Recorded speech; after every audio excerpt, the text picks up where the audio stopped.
नरक का दंड भोगने और पुनर्जन्म के रहस्य को समझने के बाद अब प्रश्न उठता है, क्या ये जन्म और मृत्यु का चक्र कभी समाप्त भी होता है या आत्मा यूं ही अनंत काल तक भटकती रहती है? गरुड़ पुराण का अंतिम और सबसे गूढ़ भाग इसी प्रश्न का उत्तर देता है, जिसे कहा जाता है मोक्ष का रहस्य।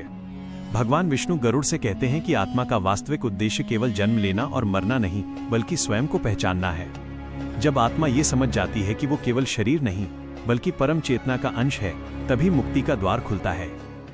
गरुड़ पुराण के अनुसार मनुष्य जीवन अत्यंत दुर्लभ है।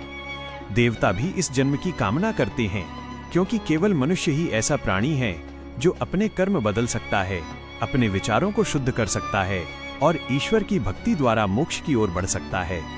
जो व्यक्ति जीवन भर केवल धन, लालच, क्रोध और अहंकार में उलझा रहता है, वो मृत्यु के बाद भी इसी बंधन में जकड़ा रहता है। लेकिन जो सत्य, दया, सेवा और भक्ति का मार्ग अपनाता है, उसकी आत्मा धीरे धीरे शुद्ध होने लगती है। मोक्ष का अर्थ केवल स्वर्ग जाना नहीं है। गरुड़ पुराण कहता है कि स्वर्ग भी एक लोक है, जहां पुण्य समाप्त होने पर आत्मा को फिर लौटना पड़ता है। मोक्ष वो अवस्था है जहां आत्मा को फिर जन्म नहीं लेना पड़ता, जहां न दुख है, न भय, न मृत्यु। यह परम शांति की स्थिति है, जहां आत्मा परमात्मा में विलीन हो जाती है, जैसे नदी समुद्र में मिलकर अपनी अलग पहचान खो देती है। लेकिन ये मार्ग सरल नहीं है। गरुड़ पुराण बताता है कि मोक्ष पाने के लिए मनुष्य को अपने भीतर के दोषों को त्यागना होगा, अहंकार, ईर्ष्या, लोभ, क्रोध और मोह।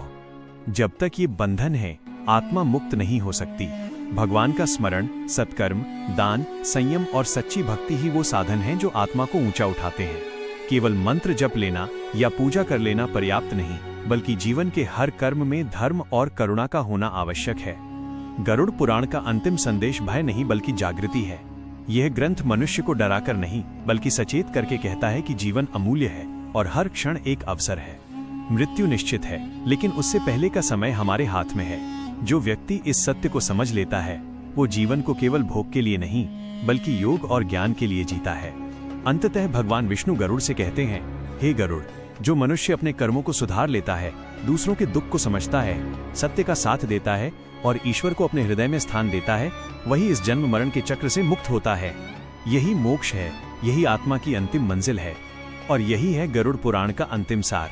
जीवन एक अवसर है, मृत्यु एक द्वार है और कर्म ही वो मार्ग है जो तय करता है कि आत्मा भटकेगी या परम शांति को प्राप्त करेगी।